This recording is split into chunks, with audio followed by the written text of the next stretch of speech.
All right, we are live.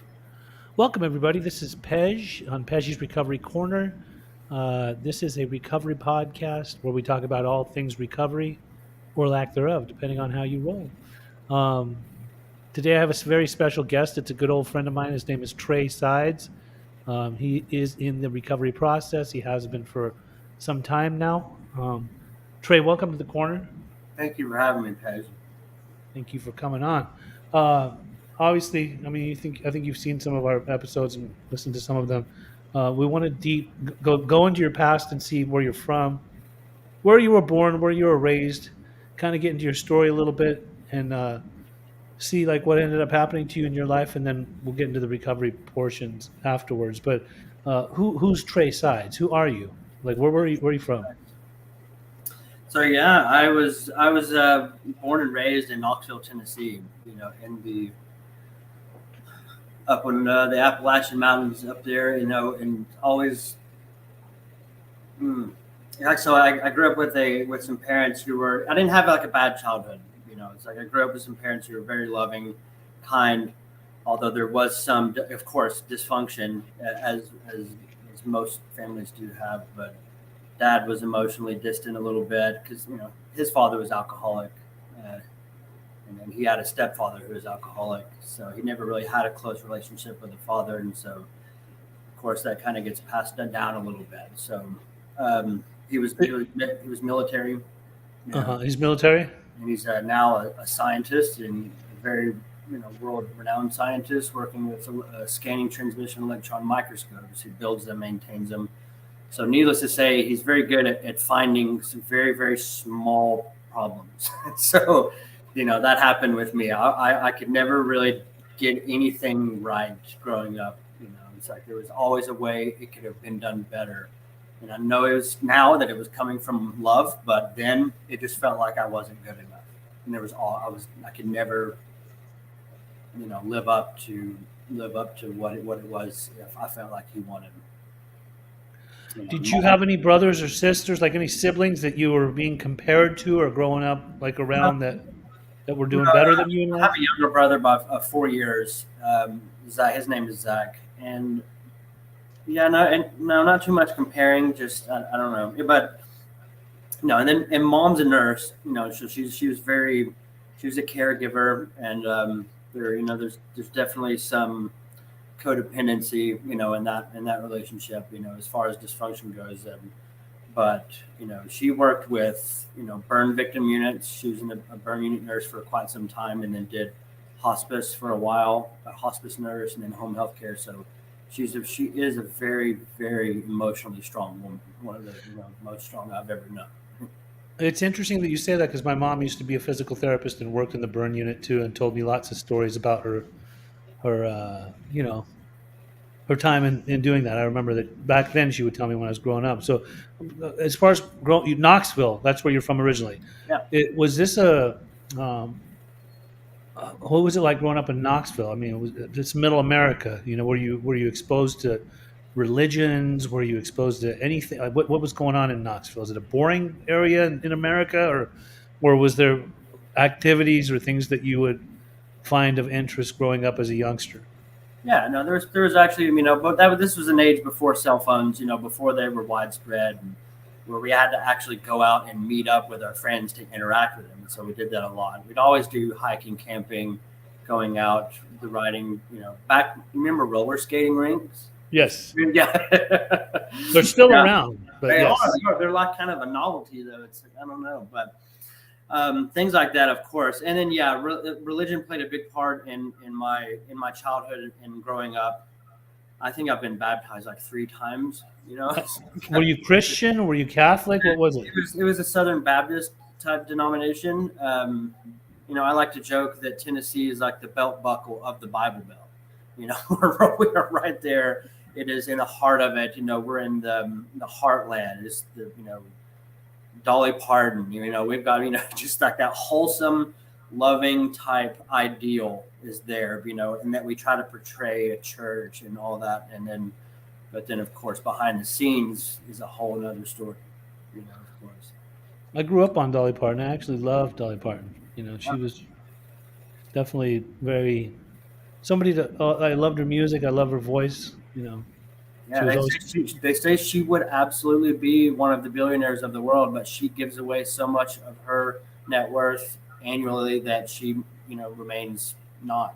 That she's worth still quite a lot, but just she gives so much away. It's amazing. I do love that woman. It's awesome, awesome. Okay, so growing up out there, I mean, when did you first start getting into drugs and alcohol? What was first? Uh, it's foggy. It's foggy because one of the first drugs that I do remember was paint thinner. So I remember Painkillers? paint thinner. A pain thinner. Okay, Paint okay. thinner, yeah. So So you're huffing. yeah. So it began, I believe, I was working with my father. We were doing some painting or stripping or something. And I remember smelling the paint thinner and I got like a lightheaded, dizzy, but slightly euphoric feeling. Hmm. And there was that something that was inside of me that kind of clicked and attached to that and wanted, it felt innate. It just felt like it was a part of what I was, that I wanted that feeling and I wanted more of it. Was it accidental that you discovered this, or did you know like this is going to get you high? Yeah, no, I had no prior knowledge of like that's even what I was doing at the time. I don't believe, like, I didn't hang around with people who did drugs at that age. I'm probably like 15, 16, at this time. And yeah, it was just, and then, a little time passed and it became like computer duster. That was one of the things we did. It was a very much would check you out of reality real quick. And I mean, why were you seeking this? Were you uncomfortable in your skin? Was life not nice?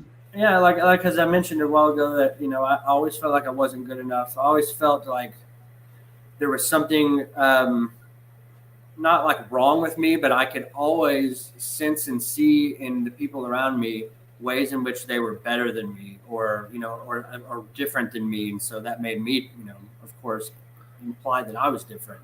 I was always comparing myself and putting people above me, and so it's like there was like just probably a sense of dis-ease in general. It's like, because at 16 I went to therapy for social anxiety. That's when I was put into psychotherapy, and we started that, and they actually prescribed me some SSRIs at that early age. They don't do that anymore, and I'll get to that in a moment. But so a major life event that took place was, and towards the end of high school, I had been not really dabbling in anything, just doing my work and at school, and then I started working at this place, and I ended up getting introduced to Xanax and Darvocet by, there was these guys I was working with, and they asked me if my parents had any drugs or took any medicine, and then I was like, I don't know. I went home, I looked, came back, and I told them, because I had never heard of these before, that they took something called Xanax and Darvocet. I didn't know what they were or how to even pronounce it at the time, but they had me steal them from my parents and brought them to work, and then it's almost as if they were giving them to me. I thought I was fitting in and being one of the cool kids, but Because you found stuff in your parents' stuff to come present them with? and so, but they were kind of using it as a means to bully me and watch me make a fool of myself and laughing. And Do you have any idea what you were taking or what you were going to be taking? No, not prior to I knew. Like I said, I believe the inhalants probably played a big part in kind of messing with my memory from that age. So I'm some of it's foggy. I don't remember like a first person account of some of these things. I just remember the stories of what was happening. But anyways, these guys got me to. We all talked and we suggested that I start a small fire and we wouldn't have to work the next day. And then that night on Xanax. What was work? What kind of job were you doing? It was a restaurant, like a steakhouse type deal, and we were in the kitchen in the back doing prep work and whatnot, and dishes and stuff. And they asked me to start a small fire, and then that night, like I said, on Xanax, Darvocet, alcohol, and computer duster, I went around 4 a.m. and poured 5 gallons of gasoline all over the roof and lit it on fire. How old were you? 17 years old. So you were still a teenager. Yeah, I was still underage, and I ended up getting arrested for that after I had turned 18. Waited until I turned 18, of course, so that they could speak to me without my parents present. You know, it was, I guess, a tactic of the arson investigators. And so I had taken the ASVAB in high school. I had passed with pretty good, or not passed, but I had gotten a score in which I was going to be able to go into like a pilot training type, path. But once that had happened, where I had gotten arrested, that was my life kind of crashed around me. Okay. So, Crashed around you like what? Like, did you get incarcerated? Yeah, I did. I ended up with doing 6 months of jail time, and then Was that juvenile hall? no, I was 18. I was tried as an adult, and so I did 6 months at the Knox County detention facility, and then I was given 7 years of state probation, supervised. So In the time that you were locked up, what were you doing in there? Was there drugs? yeah, anytime we could get a hold of them, of course, I was doing them. There wasn't too much. It wasn't prison. It was a county type deal. So it was for people who were doing less than a year. So it wasn't as, I guess, lax as I've heard the prisons can be as far as getting stuff in. But yeah, after that happened, I absolutely just had given, I didn't know where to go in life anymore. So, being an addict, drinking, jokingly calling myself an alcoholic because I felt like I drank enough to be able to call myself that. And it was kind of a badge of honor, right? Amongst all the kids I was hanging out with. Well, it wasn't long before things got bad enough that my parents kind of forced me into a treatment center.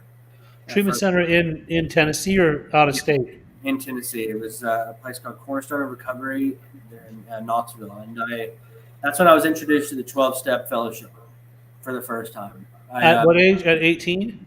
No, I'm about 21, 22 years old at this point. 21. So that was the first, because it's what happens. I remember now what happened that led me to that first treatment was running from imagined police because and this was just from alcohol. I had gotten so delusional. I thought the police were after me. I got on a 3-story apartment building roof and then was running. They were after me. And I thought I need to get down. So I tried to jump into a tree. And that was the last thing I remember. I remember waking up on the ground with the paramedics had shown up and I was taken to the hospital where my parents were called. And I think the next day I was in treatment. So let me get this straight. You thought the cops were after you, but they were not. Correct. Yeah, there was no police at all. I had some type of alcohol psychosis. I don't know if that's possible or. It sounds like it was. Yeah, yeah, very much. So it just goes to show, like, anytime when I was drinking or using, I took it to the absolute extreme. I wanted to be the best addict. I wanted to be the best alcoholic. I wanted to drink the most and do the craziest stuff. We grew up with these guys from CKY. I don't know if you've heard of that band. Can't Kill Yourself was the acronym, but Bam Margera's brother was the drummer. Camp what? Can't Kill Yourself. CKY. So these guys, it was kind of the prequel to the whole Jackass movement.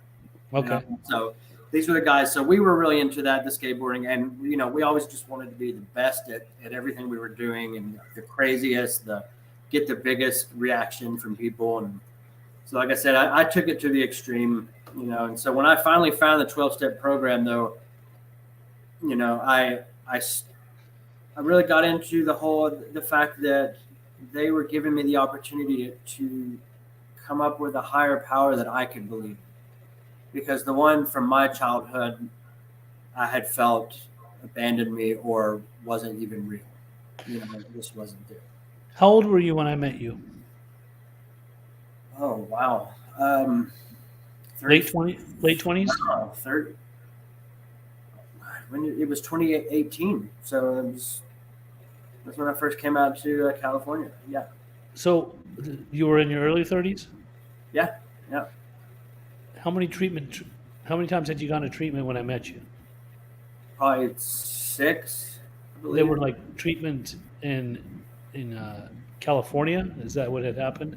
No, I was mostly in Tennessee, yeah, Middle Tennessee, and then yeah, no, yeah, and then but they finally offered me the opportunity to go to California, and I took it because it just hadn't been working in Tennessee at all. I had to do something different.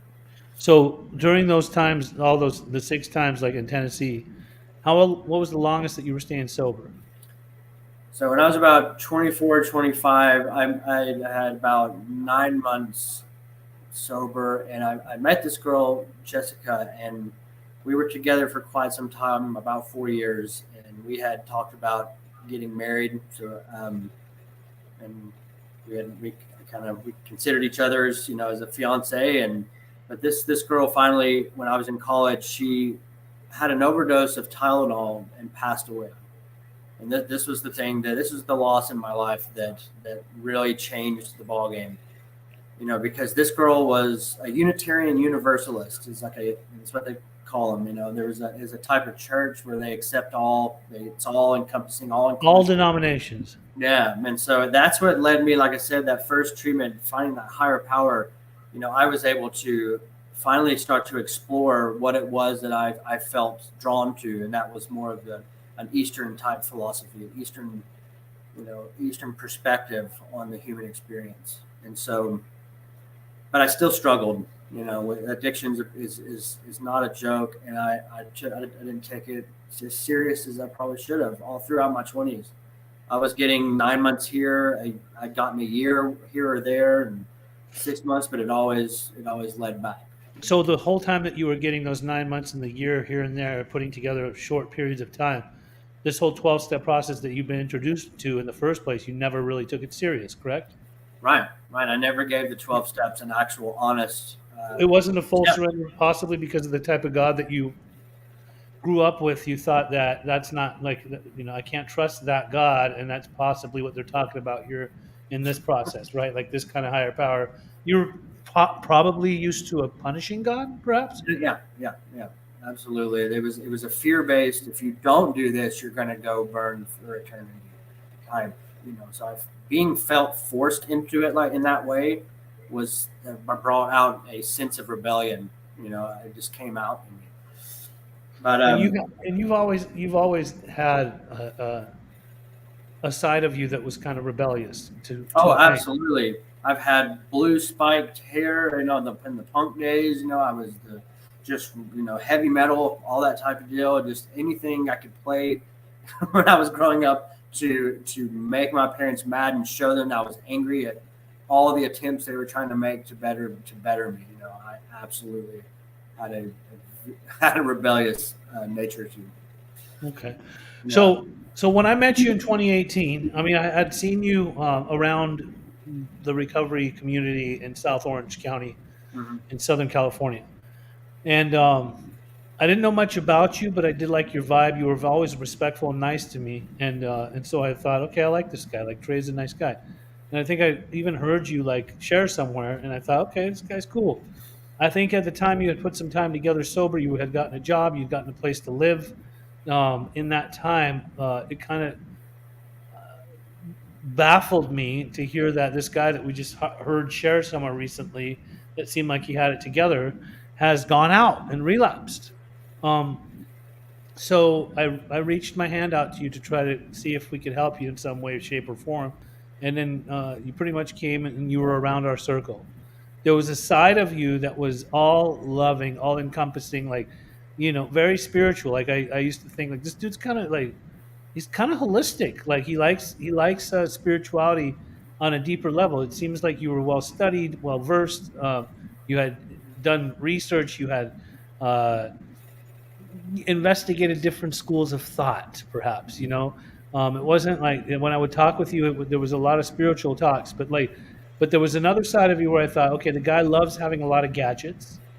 You always had a lot of gadgets. You were just kind of a character like that, and also I couldn't take a lot of things that you said seriously because I felt like you were one to live a lie and believe your own lies. I think it was during that kratom episode, like when you had taken kratom, like not only had you taken it, I think, like underground to where you were using it to alter your state of mind, but you were also, once your covers were pulled, you were very I don't know, like defensive, like to basically say like it's not a bad thing. What you guys think about kratom and what I think about kratom are two different things. Like you guys think it's a drug, and I believe that it's used for spiritual practices. But then I thought, and I remember asking you, well, if it's really, if it's not such a bad thing, why didn't you come right out and say, hey, I'm taking this? Mind you, I'm not just taking it myself, I'm taking it with somebody else who were supposed to both be staying sober. And so I would have these like long drawn out dead end conversations with you about the fact that, come on, Trey, like, when people take kratom, like, not everybody tests for it. It doesn't always show up in your tests.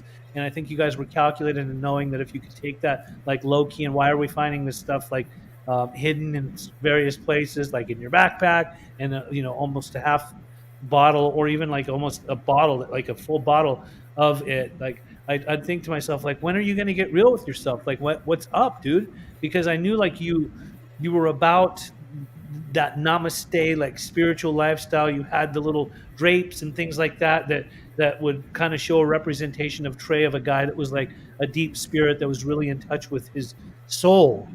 But I just thought to myself, like, you've got this big ego that I thought, why, like, do you not see this? And you would often talk about meditation, and you would talk about your own meditative practices and the fact that you meditate, right? So um, once we had our little issue a couple of times, you did not. I believe that you stayed with us for a while, but then eventually you worked your way out and you took off and went somewhere else. So when you went somewhere else, I know that you had a relapse in that process. It was back to Tennessee, if I'm not mistaken.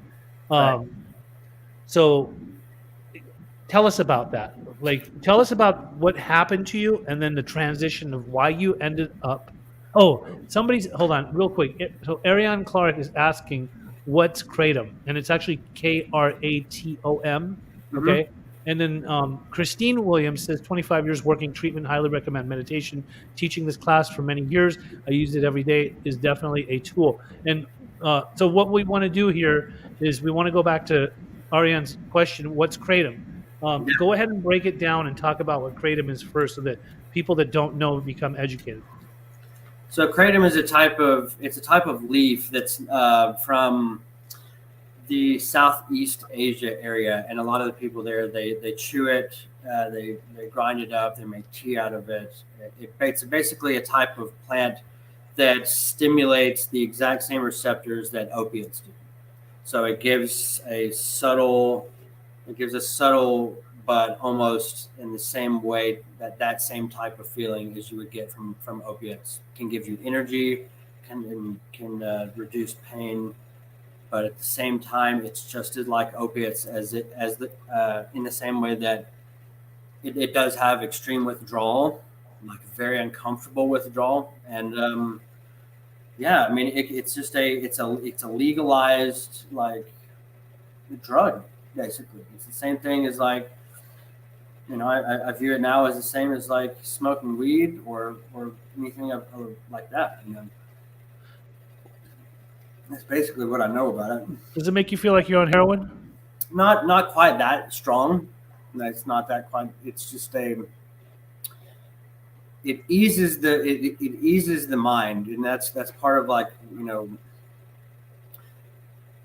it quietens the mind. It makes emotions not as sharp and stuff like that. And so it can be Does it usually lead back to opiate use for opiate users that use it temporarily in the type of a setting where I mean, I know people that aren't in sober living and are not in treatment, that haven't done opiates in a while, and they start using kratom as an alternative, like an opiate antagonist, like to kind of feel like they're relieving themselves. Yeah. But also, it does more often than none take them back to opiates. Absolutely. And first, I mean, the part of it that was the worst for me was the keeping the secret part, keeping that hidden and whatnot. But it all boiled down to the fact that I was not willing to completely surrender. I was still holding on to some semblance of control over my life. That I had to be able to control at least how I felt, my energy, and I wanted to help control that. Wasn't ready to surrender. Wasn't ready to surrender completely. And I was during that time when you guys were using it,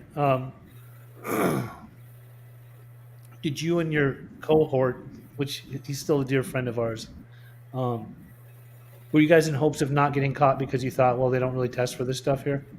we hadn't really. I think we both just knew that we were both smart guys, and we knew that. But at the time, it was just oddly enough, I think he had just accidentally noticed that it was in my backpack at one point, and then asked for some, and then this, the secret was broken. So him and I both knew we were taking it, but we never really talked about it.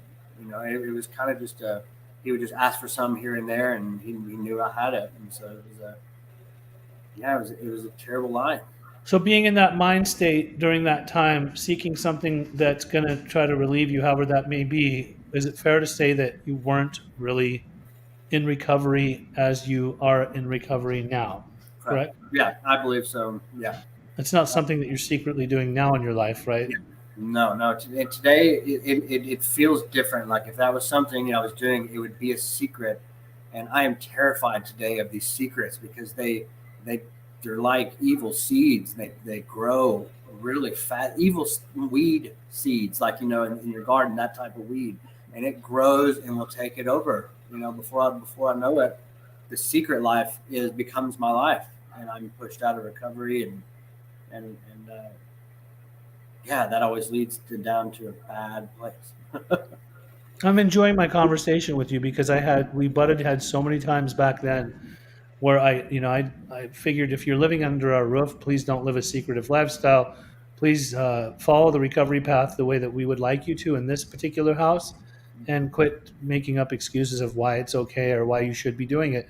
To hear you talking this way gives me hope, and it makes me realize that each individual that comes into the recovery process will have their own journey in their own time where they get to make their own decisions of when they want to get real with themselves, when they want to commit to their innermost self that anything that's mind altering is not sober. There's a lot of people that are in recovery that seek out ayahuasca.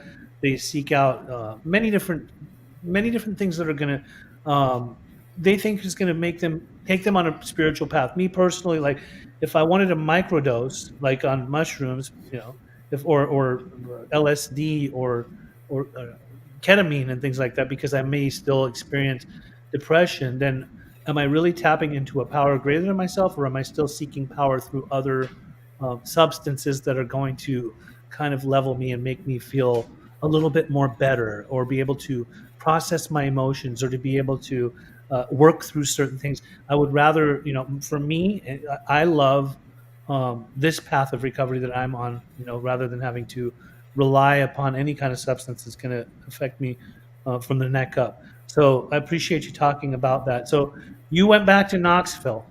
Yeah. So I had been sober for a while, well, I don't know, at that point, to be honest, looking at it back now, I wouldn't say that I was completely clean, but I hadn't been doing the hard drugs or drinking yet.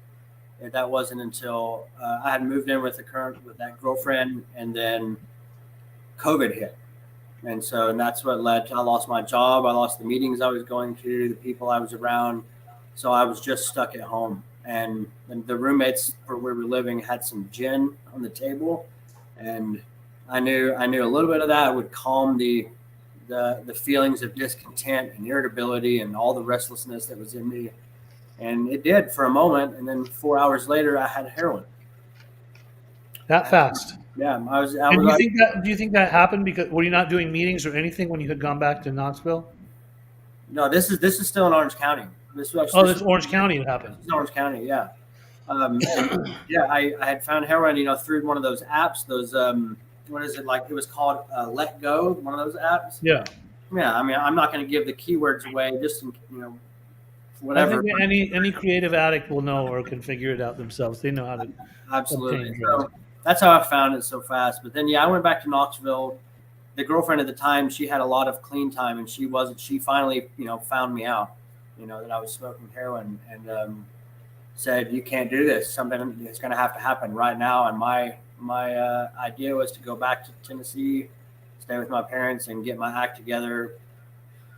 I don't know what I thought I was doing, but going back to where I had just recently tried to commit suicide was not probably a good idea. And so Right. I knew where I was headed when I made that call to you.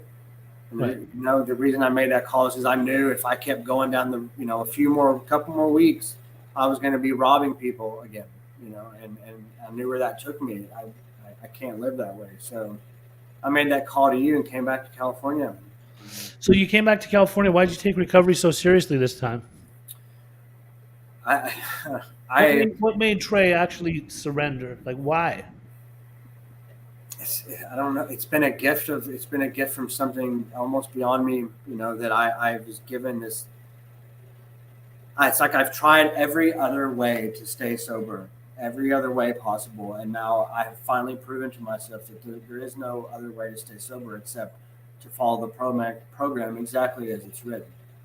And it includes a complete abstinence from all drugs, service work, giving back to those around me, working with a mentor or sponsor to take me through the 12 steps, and attending these meetings where I can share the message that we can get sober and we can change and we can live productive lives again.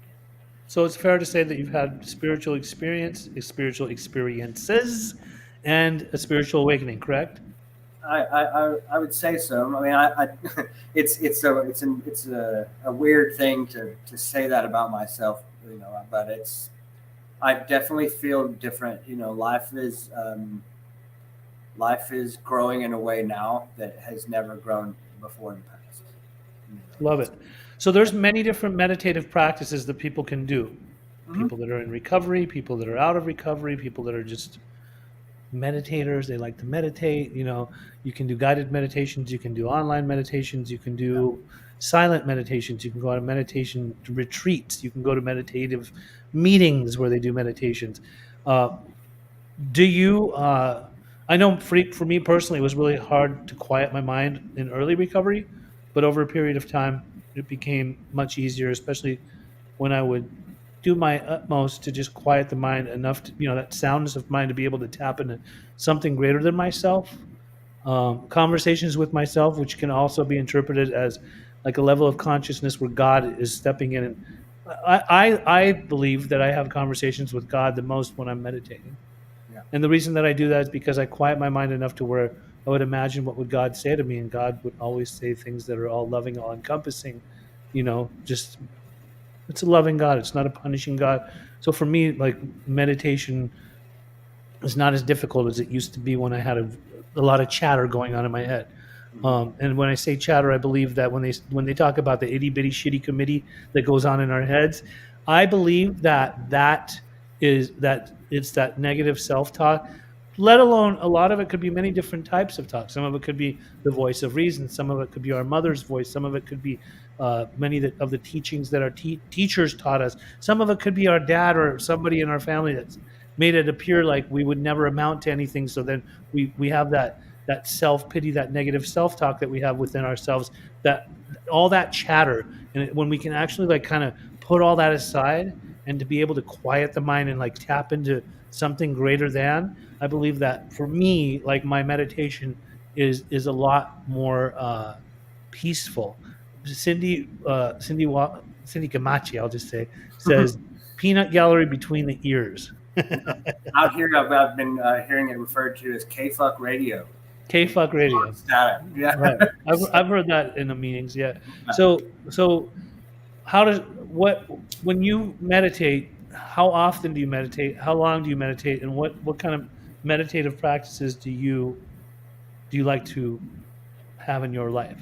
Right. So I usually do what is called vipassana meditation. And that's roughly translated as like insight meditation, just to see things as they are. That's the type I usually do. It's so for me, like meditation is a practice that deals with looking at the fundamental natures of the mind because our mind this is the one thing, the common denominator of every experience we ever have on this planet is our mind. It is the basis of everything we experience, and also it's the basis of every contribution that we're going to make to the lives of others. So it made sense to me to try to, train this aspect of myself, right? So just to get in there, and we all know what an untrained mind is like. That's what we were just kind of talking about. It's just going and going, and they call it the monkey mind, in that it's unpredictable and it's all over the place and it does whatever it wants, and that's just kind of how it is. The mind does that. And through meditation, we learned that that's okay, and that so it's not so much a attempt to quieten the mind as it is to just see exactly what's going on clearly. And so that's we touch into that state of witnessing consciousness, where I can see my thoughts come in, I can, and then I can let them go and not be drawn into it. And I got to follow that one to what are we having for dinner later, or that conversation yesterday, I got to go over that again, and I should have said this and that. It's like I'll get drawn into it, pulled every which way, past and future, and it just goes. But if I can step back and watch the thought come in, and then go, and then stay with the breath, it's like I'm one step closer to, or I'm just furthering my meditation practice.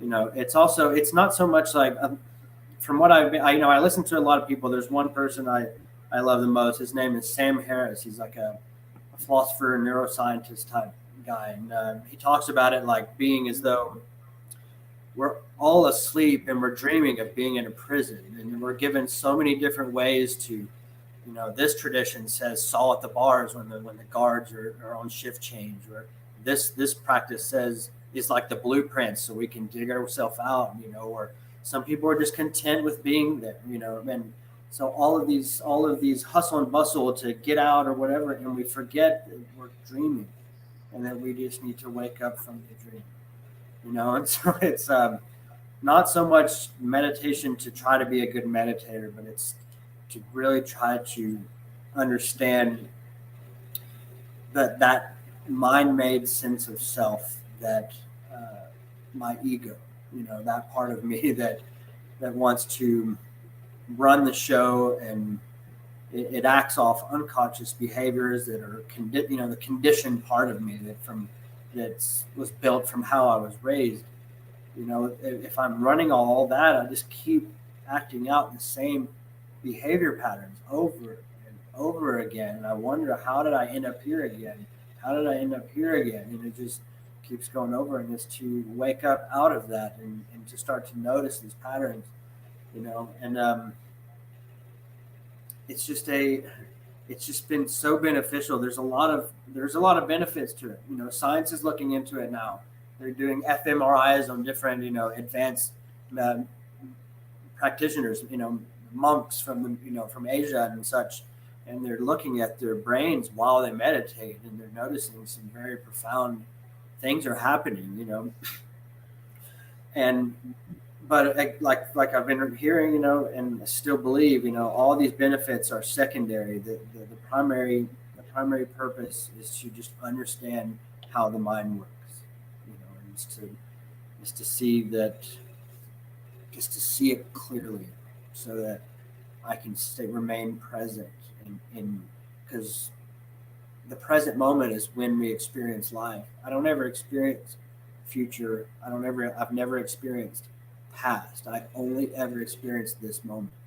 And if I'm always trying, do you cherish your moments? Absolutely. Today, it's a gift. Every day is a gift. Every moment is a gift. This Do you future trip? Those thoughts absolutely still arise all the time. All the time. I still reminisce on the past. Those are the thoughts that pop into my head, and sometimes I get dragged along by them, and before I know it, I've gone through a whole conversation in my head, and then there's like a snap out of it, like a, wow, okay, I totally was missing. How did I drive here just now? It's like, you ever have those moments where you've driven somewhere and you've been thinking about something so deeply? Well, it happens all the time. I don't even remember First how. time, I think my friend Jason Lawson he put it on his Facebook the other day. Have you ever just been driving a car and you're like, hold on, wait a second. I didn't even realize I was driving. Yeah. When did I get in this car? There was Yeah. a time when I was like on the grind where I was like, I got to get from point A to point B, and oh my God, he's getting in front of me, and this car just cut me off, and that one just happened, and I hit another light. But nowadays, like, I guess usually when I'm behind the wheel, I forget that I'm even behind the wheel. That means I could sit in traffic for 2 hours, and because I have so many other things going on in sometimes driving behind the wheel is a great time to go into like a meditative state. Yeah, Hopefully you're paying attention to the road though, and you're not going to crash into somebody. But autopilot was a friend of mine. Anyway, so um, do you believe in a higher power or a higher self? Like, both. I mean, it's all. It just seems so evident to me that there is a primordial intelligence at work right now that's beating my heart for me. Right? If I was in charge of that, like, okay, beat, okay, liver, digest, kidney, I would die in 30 minutes. I'd be dead or quicker. It's like there's something else going on that is a part of me but it's not me, right? If that makes sense. It's something. yeah, of course, something's making all this happen. I know I didn't invent it. Right. Yeah. I can go stare into an orchid, and I know I can draw that thing, but I can't create that thing and make it be alive. There's something greater than myself, some creative intelligence. Here's what somebody, let's see, Ariane Clark says, what a great message. Cindy says, love, love. And Jackie says, so cool to see you on here, Trey, talking about meditation and recovery. Dear friend of mine. Yeah. I love it, man. I mean, it's so good to see you where you are in your life. You're living in Palm Springs now, correct? Yeah. Cathedral City, if I'm not mistaken. Technically Cathedral City, yeah. I came and visited you there not that long ago when it was still kind of hot out. Really hot. Right? It seems like you've made a life for yourself. You're part of a recovery community. I believe, just from hearing you and seeing the way that you present yourself and act right now in your recovery process, that you're very comfortable with who you are. No matter what kind of ups and downs present themselves within your life, you're on the path. You are on the path, and that's all I ever wanted for you, Trey. It's so awesome to see you. Like, we're doing this thing shoulder to shoulder now. Yeah, you know what I mean. Like, yeah. So part of the meditation was finding a source of joy and bliss that wasn't not dependent on any external factor. So there's a word in Sanskrit, I think it's Sanskrit, called Sachitananda. Sat means being, chit is consciousness, and then ananda is bliss. So just being conscious is bliss, Sachitananda. And so to find that, it's to find a source of happiness that now I can rest in and then play in this world of form. I rest in the formless and play in the world of form now. And today I know that I have to be clean and sober to do that. Otherwise it dulls me, and all I do is I'm just lost in form. I'm lost in thought form. I'm lost in comparing myself, and anger and different emotions that are just uncomfortable. So today I practice that in order to remember that that's there, and that this is but a play of life. It's like I believe we are each called to awaken. The universal purpose is for the universe to awaken to itself. And we are the end process of that. It's like there's a great thing that a philosopher Alan Watts spoke about. He said that we believe there was the Big Bang and that we're just a result of the Big Bang. Here we are now. And it's like, no, it's like that's been a process, and the process is still happening. We are the Big Bang up to this point. This is just how it's been unfolding.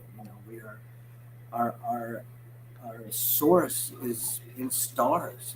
Everything that makes us up is of a unit, like, what I mean, a cosmic proportional like type wonder. I don't know. It's just I get such a sense of joy knowing that it's like I get to be a part of this reality today.